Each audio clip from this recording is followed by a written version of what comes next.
Hey guys, Drutter here. It is November the 28th, and we now return to our regular scheduled programming. Yeah, I'm not going to even comment on my previous video. It's getting some interesting responses so far. But, yeah, just with the recent passing of Black Friday and Black Thursday and Black Weekend and Cyber Monday and the other holidays that we have in the US.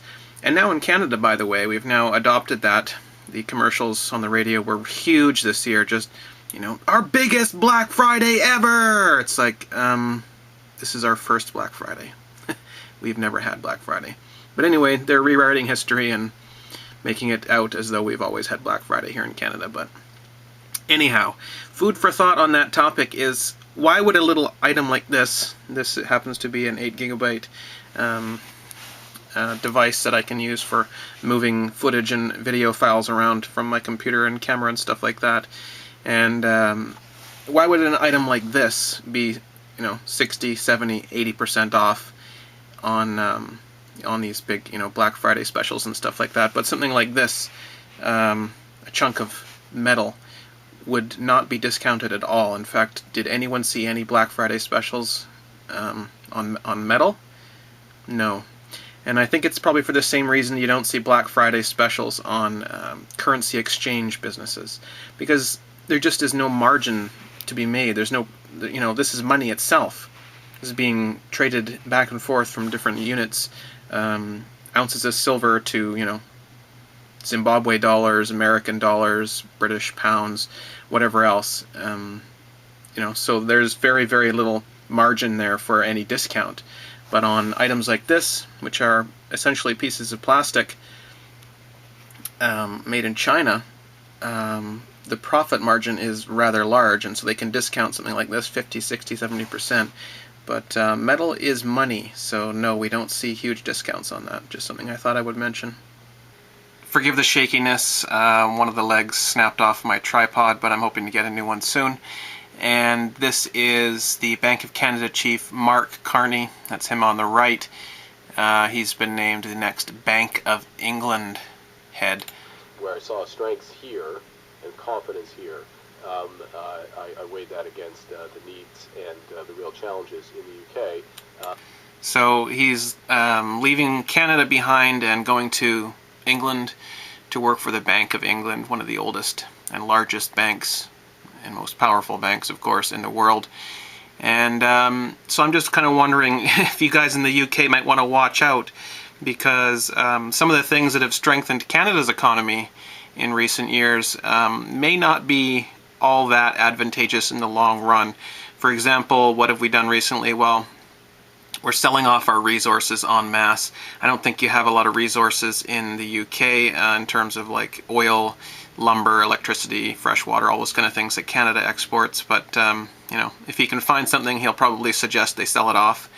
Another thing is, another idea that these guys have come up with in recent years is getting rid of the penny, for example. So if you have any small currency over there, it's probably gone in the next couple of years. And also huge inflation, which they managed to keep hidden. So you can expect more inflation over there in the UK with this guy on your team. And one other thing that he likes to do is to debase money. So the money now has gone from paper, copper, and nickel to steel and plastic. So expect more steel and more plastic if that's not what your currency is already made out of over there in the UK. Good luck, guys. Here's Canada's federal debt. It's just over $17,000 per person, and now $600 billion in debt.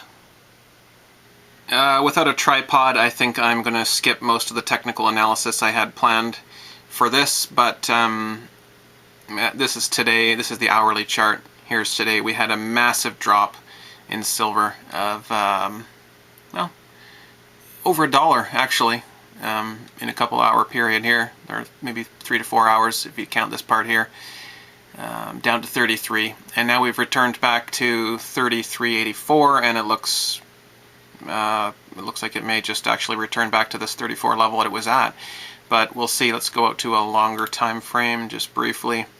This is the run-up we've had in the recent week or so. Here is the daily. That's the bottom we had at $30.60. We're now up to $33.84. But yeah, this is a very strange looking candle with that dip today. Rumor has it that someone came on and sold a huge number of contracts all at once in gold, and that pushed down the silver price as well. Silver looks like it's almost completely recovered from where it was, and who knows if that major sale is going to be enough to knock us out of the channel that we've been in, but I guess we'll see in the coming weeks. But let's look at just briefly at the 5-hourly chart again. Yeah, it looks like that this trend line was broken, but how significant this pierce here is, that's yet to be seen. So we'll keep an eye on that. So at the beginning of Obama's first presidency term, he promised to end the wars in Iraq and Afghanistan and barely scaled them back, and then promised to end them in the second term. And now that the second term has begun, oh, just kidding. And on Mike Maloney's site, goldsilver.com, we have an article, Bid Farewell to Pennies and Nickels. This is referring to the USA. So I don't know that it's actually confirmed that the laws are in place for this to go ahead. But have a read through the article, see what you think. And we all know that it's a matter of time anyway.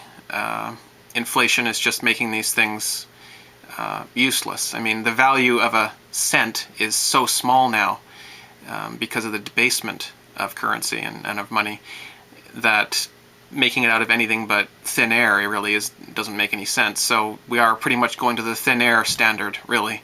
Who knows how long we're going to be able to keep that up even, but yeah. If you don't have some nickels, go out to your bank and plop down however much, $100 or whatever in cash, and pull those nickels out, because it's an instant profit.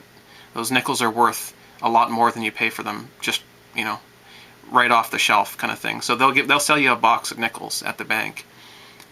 They may ask some questions. You can always just say that you're helping your kid with a coin collection, or you're having a garage sale and you need change, or whatever. Just whatever. Get that real money out of the bank, those nickel, copper and nickel nickels, and store them away. Canadian nickels before 1981, even better.